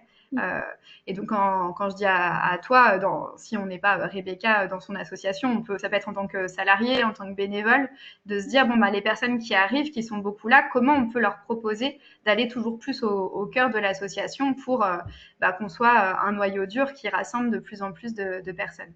Est-ce que sur cette question de la prise de responsabilité, tu avais des recommandations supplémentaires ou est-ce que tu avais déjà partagé ce que toi, tu avais en tête Déjà, je voulais dire que je pense qu'on peut être meilleur, nous, à la pause brindille. En tout cas, moi, j'ai tendance à finalement avoir peur de confier des responsabilités à des bénévoles et à me freiner, je pense aussi, et donc à ne pas oser le faire. Et un de mes grands apprentissages de l'année dernière, donc 2024, la nouvelle année du festival, c'est d'avoir osé solliciter des bénévoles pour être référent sur le festival, donc de pas simplement avoir des missions que j'ai bien cadrées, où ils ont une fiche pratique, un temps dans le planning, et voilà, c'est bien beau et bien fait, mais d'avoir des personnes qui soient relais de coordination sur des espaces précis. C'est pas très clair ce que je dis, mais globalement sur le festival, il y a plein d'espaces. Il y a un espace chill, il y a une buvette, il y a l'accueil, la sortie, l'entrée des jeunes, etc. Et ben sur certains espaces, avec des bénévoles avec lesquels voilà, ça fait longtemps qu'on se connaît et je sais que voilà, je suis en confiance avec eux. Bah, je les ai un peu nommés, enfin en tout cas, je leur ai proposé d'être référent d'une autre équipe de bénévoles. Et je pense que c'est un de mes plus grands apprentissages d'avoir osé leur donner, enfin leur proposer cette responsabilité-là, parce que c'était très riche pour moi. Sur un événement comme celui-ci, avec autant de jeunes, autant de bénévoles, en tout cas à mon échelle, hein, la coordination elle est très très dure, parce que tu es identifié comme la personne qui répond à toutes les questions et qui est en capacité de répondre à toutes les questions. Donc, tout le monde vient vers toi, et ça en termes de charge mentale, c'est assez lourd à porter. Et donc d'avoir un peu des relais entre deux, bah finalement ça, et des personnes voilà qui gèrent complètement l'espace, c'était vraiment confortable, et je pense que c'est aussi gratifiant pour elles, effectivement, c'est de se dire que bah elles ont finalement été vraiment utiles, vraiment elles ont vraiment servi à quelque chose à ce moment-là. Elles étaient essentielles. Si elles n'étaient pas là, il y aurait eu des difficultés. Et je m'étais noté aussi les outils, en fait. En tout cas, moi, je crée beaucoup d'outils pour les bénévoles pour essayer de leur permettre d'être le plus autonome possible, notamment sur la partie bah, éléments de langage de la pause branding, comment on la présente, qu'est-ce qu'on fait, etc. pour voilà, pour qu'ils aient les supports nécessaires à leurs actions. Et puis après, comme je le disais, d'oser, en fait, d'oser demander, d'oser proposer. Finalement, c'est un peu moi, j'ai ce défaut d'avoir l'impression que je suis capable de tout faire et de tout tenir, mais c'est pas vrai à la pause Brady, c'est plus possible en tout cas aujourd'hui. Donc j'ai besoin en fait d'autres personnes de relais, j'ai besoin de ça. Et plus j'ose demander ce relais-là, et plus les personnes elles se proposent aussi et elles prennent leur part. Donc c'est vraiment oser proposer, de tenir des stands seuls, de faire des événements seuls, de faire des présentations seuls, euh, d'être référent sur un événement. J'aime beaucoup ce que tu dis, enfin, et je trouve notamment de pouvoir visibiliser et exprimer ses besoins, ça fait souvent toute la différence. Enfin, de toute façon, ça fait écho à la quête d'utilité des personnes, et c'était un des éléments sur lequel je voulais revenir tout à l'heure par rapport à la question que posait Julie sur comment on fait passer les personnes d'adhérentes à bénévoles. Pour moi, c'est souvent en disant, bah, en fait, on a besoin de vous. On a Oui, besoin de vous sur telle ou telle dimension. Et encore une fois, c'est quelque chose qui peut être de l'ordre d'un appel général aux adhérents. Bah, en fait, merci de soutenir le projet associatif, d'être là à nos côtés, mais on a besoin de temps, on a besoin d'énergie, on a besoin de bras sur telle ou telle dimension. Est-ce que certains peuvent nous rejoindre? Et en fait, peut-être que certains n'avaient pas identifié qu'il y avait possibilité d'aller plus loin. Et c'est quelque chose qu'on peut faire individuellement à telle ou telle personne adhérente. Ben, j'ai besoin de toi là-dessus. Est-ce que tu es partante pour venir? Et ça lève beaucoup de freins. et puis comme on parlait de relations interindividuelles entre, par exemple, enfin, dans notre cas, membres salariés et bénévoles, bah, il y a aussi ce côté, moi, en tant que Rebecca qui coordonne la pause Brandy, que vous voyez se démener au quotidien, moi j'ai besoin de personnes en fait. Et ça, je pense, ça engage aussi les bénévoles d'oser montrer une forme de vulnérabilité ou de limite en tout cas, Mm. très personnellement. Mm. Bah, merci beaucoup pour ton témoignage qui était vraiment instructif. On va passer à celui de Nicolas euh, qui va me rejoindre. Donc bonjour Nicolas, merci d'être là. Est-ce que pareil, tu peux te présenter et présenter de manière succincte Médecins du Monde pour qu'on sache qui tu et vous êtes? Oui, alors bonjour. Eh ben, merci pour l'invitation. Donc, je suis Nicolas Demanet, je suis donc secrétaire régional à Médecins du Monde. Donc, je suis bénévole. Je suis bénévole à Médecins du Monde. Avant d'être secrétaire régional, j'ai été également bénévole de terrain dans l'association, au centre d'accueil de soins et d'orientation de Lyon. Et je suis également responsable de mission bénévole dans l'association d'une autre mission qui est plus centrée sur le médicament au national. Et donc, Médecins du Monde, il y a en fait, on a 41 projets en France. C'est pas que à l'international. Il y a beaucoup d'actions en France également. L'objet de l'association, bah, c'est vraiment de lever les freins pour l'accès à la santé. Voilà, pour faire rapidement. Merci. Est-ce que tu peux nous dire, bah, comme Rebecca tout à l'heure, où est-ce qu'ils sont les bénévoles à Médecins du Monde? Est-ce que c'est un plus ou est-ce qu'ils sont vraiment au cœur? Et est-ce que tu peux nous dire un petit peu quels sont les cadres d'engagement possibles pour vos bénévoles? Oui. Alors, ben, à Médecins du Monde, les bénévoles sont vraiment au cœur de l'association, ça c'est clair, que ça soit au niveau local ou au niveau national, que ça soit dans la gouvernance de l'association et dans l'opérationnel.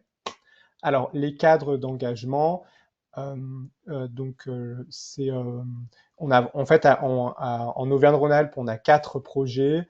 Donc, on a à Lyon, qui sont répartis entre Lyon et Grenoble. On a 2 centres d'accueil de soins et d'orientation. Euh, on a une mission bus qui est plutôt en extérieur euh, et sur des lieux fixes, et une mission où on va sur les lieux de vie des personnes, médiation, squat, bidonville. Donc vraiment, le cadre d'engagement principal, c'est de trouver des bénévoles. On a besoin de bénévoles pour participer à ces 4 projets pour participer aux permanences de ces projets. Donc effectivement, ça peut être des professionnels de santé, mais aussi pas de professionnels de santé.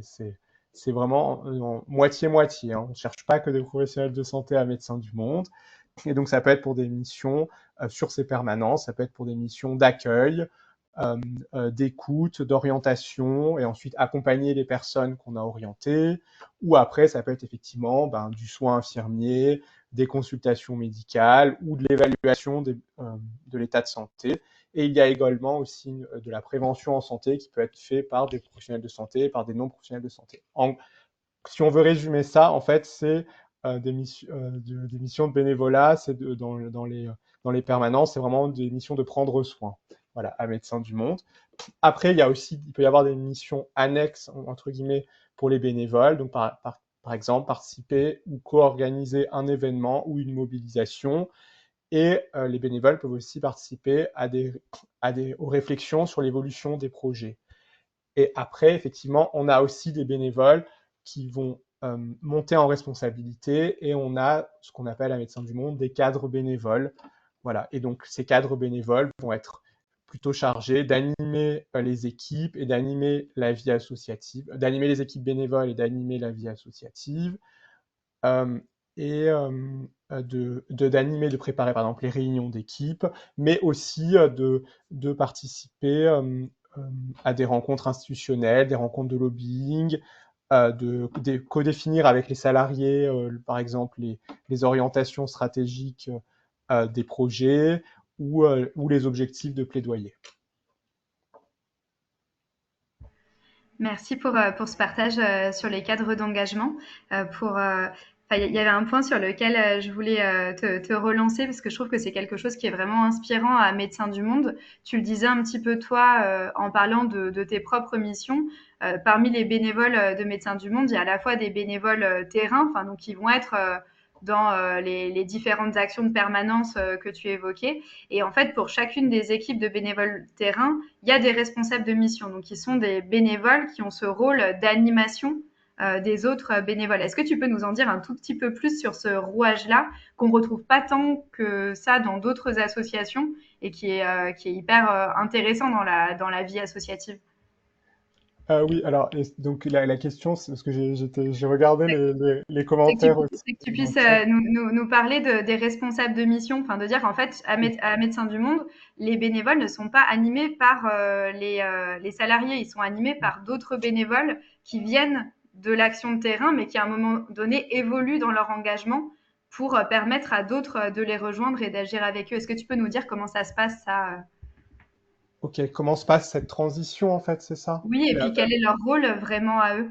Ah oui, en fait, nous, on est là, vraiment, nous, on va avoir un rôle pour, par exemple, donc, par exemple, les responsables de mission, c'est un peu ce que j'ai dit, ils vont essayer d'animer ces équipes bénévoles, de répondre à leurs questions, donc voilà, si par exemple il y a un souci ou s'il y a des difficultés qui est exprimé par un bénévole, c'est de pouvoir discuter avec ce bénévole. Euh, de pouvoir répondre aux questions, de pouvoir essayer de motiver aussi. En fait, ça rejoint un peu finalement euh, cette idée de prise de responsabilité, parce que finalement, les cadres bénévoles, en fait, ils sont là aussi pour inciter à la prise de responsabilité aussi dans Médecins du Monde, euh, dans, le- euh, dans le sens où en fait, on va essayer voilà, de pousser, mettre en avant, de pousser les bénévoles à participer en fait aux décisions, à construire des projets, des, des, des mobilisations, ou à participer aux réflexions de l'association. En fait, ce qui est important aussi dans Médecins du Monde, aussi, c'est le témoignage dans les principes d'action de l'association. Donc, on est là aussi pour essayer voilà, de pousser les bénévoles de terrain à témoigner de ce qu'ils vivent sur le terrain. Et c'est aussi par ces témoignages-là, en fait, voilà, que ça renforce vraiment le message de Médecins du Monde, et ça permet aussi aux bénévoles d'avoir une autre façon d'agir dans l'association, en plus des permanences, voilà, sur différents événements. Mais par exemple, des fois, moi, par exemple, avant de devenir cadre bénévole, moi, j'ai participé à des, euh, à des actions, à des événements d'autres assos, ou à des mobilisations de Médecins du Monde, où j'ai été interviewé dans des médias, à la radio, ou dans des journaux, et pour justement témoigner de ce qu'on vivait sur les terrains. Voilà. Et on essaye de promouvoir aussi, par exemple, l'adhésion, parce qu'à Médecins du Monde, parce qu'il y a eu pas mal de questions, j'ai vu sur adhésion, bénévolat, et à Médecins du Monde, en fait, c'est d'abord le bénévolat, on ne peut pas être adhérent sans être bénévole. Voilà. Et donc là, en ce moment, il y a beaucoup de réflexions pour promouvoir l'adhésion.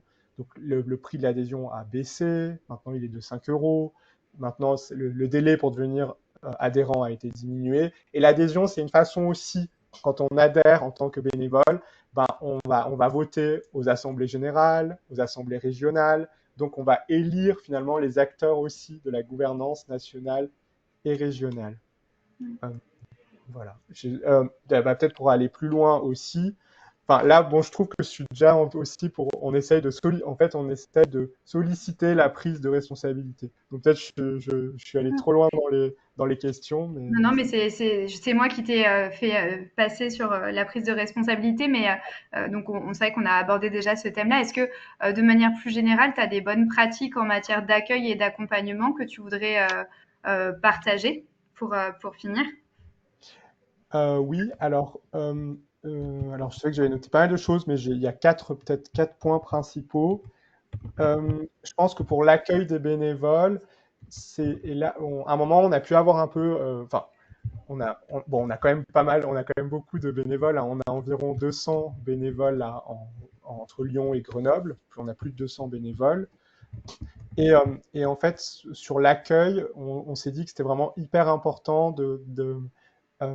sur le premier accueil, la prise de contact, de partager nos valeurs, en fait, de voir qu'il y a une adéquation entre les valeurs du bénévole et et les valeurs de Médecins du Monde. Donc on essaye de beaucoup parler des combats politiques de Médecins du Monde, des valeurs de Médecins du Monde, et on essaye de voir est-ce que le bénévole vraiment est-ce qu'on a des valeurs communes en fait? Est-ce qu'on partage ces valeurs de base? Voilà. Parce que attention à ne pas trop vouloir, parce qu'effectivement, j'ai vu une question dans le chat aussi, est-ce que finalement on est des salariés ou des bénévoles? C'est vrai qu'on dit souvent à Médecins du Monde, c'est un bénévolat professionnalisant. Et c'est vrai que nous, on a eu peut-être ce défaut-là à un moment, c'est qu'on avait des entretiens individuels comme si c'était des entretiens de recrutement, presque comme un boulot. Et en fait, on a voulu sortir de ça, parce qu'on a vu que ça ne marchait pas. Et plutôt que de centrer sur les compétences attendues, on a centré sur les valeurs communes. Voilà. Et donc ça, et du coup, ça fait le lien avec une autre proposition de bonne pratique, c'est que derrière, effectivement, il faut prévoir des formations pour former les bénévoles. Et du coup, s'il y a des compétences à faire développer par les bénévoles, ben, on va en fait former les bénévoles à ces compétences-là. Donc on recherche avant tout des bénévoles avec qui on partage les mêmes valeurs, en tout cas l'association et les bénévoles. Et ensuite, s'il y a besoin de compétences particulières, on va avoir un axe de formation derrière. Et pour nous, moi, ce que j'ai noté, c'est vrai que tu en as parlé aussi, Fanny, ce qui est hyper important, la première formation en fait qu'on va faire avec les bénévoles, c'est la bénévole sur la posture du sur la posture du bénévole à Médecins du Monde. Parce qu'effectivement, on a des bénévoles qui viennent de plein d'endroits différents. Et en fait, effectivement, c'est pas pareil d'être médecin dans un cabinet médical et d'être médecin sur les projets de Médecins du Monde. Donc, on veut que tout le monde vraiment soit formé sur quelle posture adopter quand on est dans un projet, sur une action de Médecins du Monde. Voilà, ça c'est hyper important d'insister, enfin pour nous, d'insister sur la posture du bénévole. Et ensuite, il y aura des compétences plus techniques, ça peut être sur les droits sociaux, les droits au séjour, voilà. Et une chose qui est hyper importante aussi, c'est lors des permanences, c'est c'est en fait toujours d'avoir un brief avant la permanence et un débrief après la permanence. De pas arriver comme ça, allez, on fait la perm, non. Parce qu'en fait, c'est toujours des équipes qui changent, on n'est pas toujours les mêmes personnes, on ne sait pas ce qui s'est passé la veille, donc c'est hyper important d'avoir ce brief pour savoir qu'est-ce qui se passe en ce moment, qu'est-ce qui s'est passé les derniers jours, et pour se faire connaissance aussi, parce que vu que des fois on ne se connaît pas forcément tous bien, et ben, ce temps d'inclusion est hyper important pour savoir avec qui on va être au début. Et après le débrief, ben, pour faire part des difficultés qu'on a pu avoir et pour transmettre des infos pour la suite. Donc c'est vraiment important entre guillemets, de bien se dire bonjour et de bien se dire au revoir. Et voilà. Merci pour tous ces partages. Je crois que il y avait pas mal de questions sur l'adhésion à Médecins du Monde. Est-ce que tu peux bien nous confirmer que, pour le coup, l'adhésion, c'est quelque chose qui est proposé aux bénévoles qui sont là depuis un certain temps? Donc il faut avoir déjà agi avec Médecins du Monde pour devenir adhérent? Oui, alors juste, il y a une chose que je voulais rajouter par rapport à avant, mais c'est très court. Ce qui est peut-être important aussi dans les bonnes pratiques, c'est que c'est quand même un bénévolat des fois qui est pas facile et on a besoin de beaucoup en reparler de ce qui s'est passé sur les missions. C'est aussi les groupes d'analyse de la pratique qui sont animés par une psychologue une fois par mois. Et ça, je pense que ça peut être intéressant aussi. Voilà, pour reparler de situations rencontrées sur les terrains. Voilà, pour les bénévoles, pour pas qu'ils se retrouvent seuls aussi avec certaines situations. Et donc, effectivement, l'adhésion à Médecins du Monde, il faut absolument avoir été bénévole de terrain pour être adhérent à Médecins du Monde. On ne peut pas être adhérent à Médecins du Monde. Voilà. Après, on peut être donateur, mais c'est différent. Voilà. Mais on ne sera pas adhérent. Voilà. Et corrige-moi si je me trompe, mais les salariés de Médecins du Monde peuvent adhérer aussi. Oui, les salariés de Médecins du Monde peuvent adhérer, peuvent être élus au CA, ils peuvent participer à la vie associative aussi. Voilà. Mais c'est vrai que je me saisis de ça pour juste rebondir sur les nombreuses questions qu'il y avait sur l'adhésion. C'est vrai que pour le coup, c'est dans les statuts souvent qu'il est défini qui sont les différents types de membres d'une association et qui peut adhérer. Il y a des associations pour lesquelles finalement les adhérents ne sont que les membres actifs. Et puis d'autres associations où les adhérents sont plutôt des personnes qui se soutiennent et il y a une catégorie membres actifs. Ça, c'est propre à différentes cultures associatives. Et après, il y a aussi des associations où les salariés peuvent adhérer et qui sont représentés au CA du moment que ça ne correspond pas à plus de 25% du conseil d'administration pour que l'association reste bien de gestion désintéressée et donc d'intérêt général. Et donc, il y a une diversité de pratiques associatives en matière d'adhésion, mais qui dit beaucoup de choses aussi du regard qu'on porte sur les différentes parties prenantes et où est-ce qu'on les positionne au sein de l'association. Je ne reviens pas sur le caractère obligatoire de l'adhésion parce qu'il y a plein de choses qui avaient déjà été répondues par le chat. Mais merci beaucoup Nicolas, c'était aussi très riche. Ce que je propose, c'est pour ne pas finir trop en retard de rebalayer les questions auxquelles on n'aurait pas encore répondu. Je te les ai épinglés. Donc, si tu cliques sur la petite épingle dans le chat, en théorie, tu ne devrais voir que les questions que j'ai Oui, identifiées comme soit n'ayant pas eu une réponse claire dans le chat, soit étant réellement des questions. J'ai pu en oublier. Si jamais j'en ai okay. oublié, charge aux personnes lésées de se manifester en reposant leurs questions.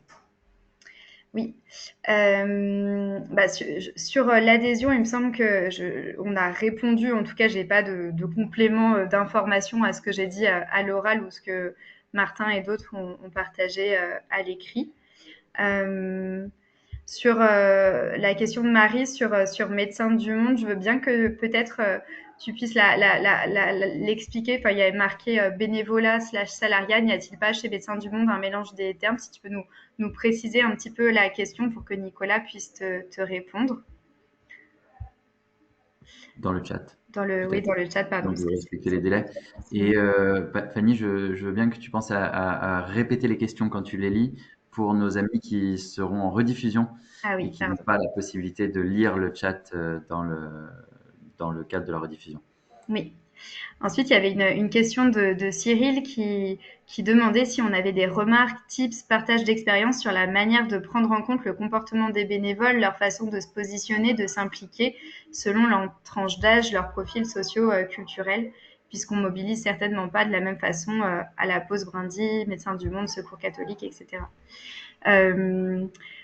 C'est un vaste sujet, la question de l'intergénérationnalité ou l'interculturalité dans les associations.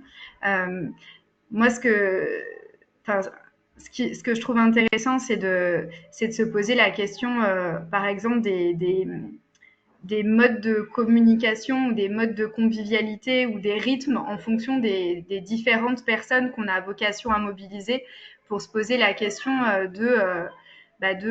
finalement de nos propres pratiques et de est-ce qu'elles sont inclusives ou pas pour tel ou tel groupe de population. Enfin, je donne des exemples. L'usage par certaines associations d'outils type Slack, type donc qui sont des outils de gestion de projets en ligne où on a des chats pour discuter et qui sont très utilisés dans certaines associations un petit peu jeunes. Bah, il y a forcément un coût d'entrée dans l'outil qui est important, qui va pas être le même en fonction de sa génération, de son capital culturel, de ses pratiques professionnelles. Et donc, je pense qu'il y a vraiment un enjeu à toujours se poser la question de quand on mobilise un outil ou quand on mobilise une pratique, est-ce que vraiment ça ouvre des possibilités d'implication aux personnes qui ont vocation à être là ou est-ce que ça les ferme? Donc là, mon point n'est pas de dire la bonne manière est de faire de cette manière-là, mais plutôt de dire attention, il faut avoir une réflexivité, une prise de distance en se disant qui sont les personnes qui ont envie de me mobiliser, est-ce qu'elles sont alignées avec le projet associatif et si tel est le cas, comment est-ce que j'adapte mon organisation, mes outils pour que ça permette à tout le monde de trouver sa place. Après, en soi, je pourrais parler très très longtemps de ça parce qu'il y a plein d'implications sur les différentes dimensions de l'association. Alors après, sur la question de l'AG, donc Julie posait la question de comment est-ce qu'on fait venir les personnes en AG parce que souvent peu d'adhérents viennent. Pour moi, il y a une opportunité à se poser la question de ce qu'on a envie de faire d'une assemblée générale. C'est-à-dire que si finalement l'assemblée générale est essentiellement statutaire, c'est-à-dire si c'est un moment où globalement on fait le rapport moral, le rapport d'activité et le rapport financier, c'est sûr que c'est un programme qui ne va pas mobiliser des personnes qui ne sont pas dans le cœur du réacteur de l'association, qui ne sont pas impliquées au quotidien, puisque finalement c'est un programme qui est un petit peu aride. Pour autant, dans ce cas-là, c'est important de réexpliquer à ses adhérents en quoi une assemblée générale statutaire est essentielle au fonctionnement associatif. Donc de dire que voilà, c'est quand même un moment où on fait le point sur l'année écoulée. On dit aussi que c'est un moment où on renouvelle les instances de gouvernance et donc c'est important pour les personnes qui sont parties prenantes de pouvoir être présentes, de pouvoir voter. Donc voilà, il y a un enjeu à redonner du sens à ce moment qui peut sembler un petit peu froid et inintéressant à certaines personnes. Donc voilà, si on n'a pas envie d'en faire un moment trop important. Et bien sûr, on y met une petite touche de convivialité. Si on a envie que ce soit vraiment un moment de remobilisation des adhérents, il y a peut-être une opportunité à faire en sorte que l'AG ne soit pas uniquement statutaire, c'est-à-dire pas uniquement sur le rapport moral, le rapport d'activité, le rapport financier, mais que ce soit un moment où on creuse ensemble un certain nombre de défis de l'association. Donc ça peut être sous forme d'ateliers participatifs, de tables rondes, de réflexion, où on dit aux personnes venez parce que ça va être un vrai moment pour travailler et être ensemble, où on va faire association. Et donc là, je me permets une toute petite interruption parce qu'il est possible que notre enregistrement se coupe. Et pour celles et ceux qui nous verront en rediffusion, si cet enregistrement se coupe et qu'il reste des questions auxquelles on n'a pas répondu, vous pourrez nous envoyer des petits messages, petits mails pour qu'on puisse ensuite répondre en cas de besoin. Peut-être qu'il ne se coupera pas, mais j'ai vu passer un message automatique qui disait qu'il pourrait se couper dans 2 minutes, le cas échéant. Désolé pour celles et ceux qui manqueraient les quelques dernières réponses de Fanny. Donc voilà, en tout cas, ça c'est une autre vision de l'Assemblée générale qui peut être plus attractive. Et peut-être juste pour finir, de manière générale, quand on a envie de faire venir des gens dans des temps, que ce soit des assemblées générales ou autres. Il y a, ce que je disais, remettre du sens, il y a revoir le format pour que ce soit plus attractif, mais il y a aussi penser sa stratégie de communication, puisque c'est pas du tout pareil de recevoir un mail général de convocation à une assemblée générale où tu dis bon bah là je suis une personne parmi d'autres, que je vienne ou que je vienne pas, c'est pareil. Donc bah finalement je vais faire la morte parce que j'ai ping-pong à ce moment-là.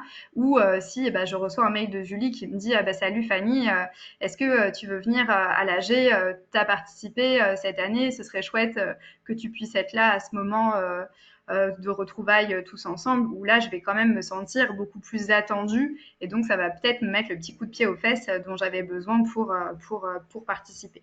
C'est encore une autre piste pour redynamiser les AG.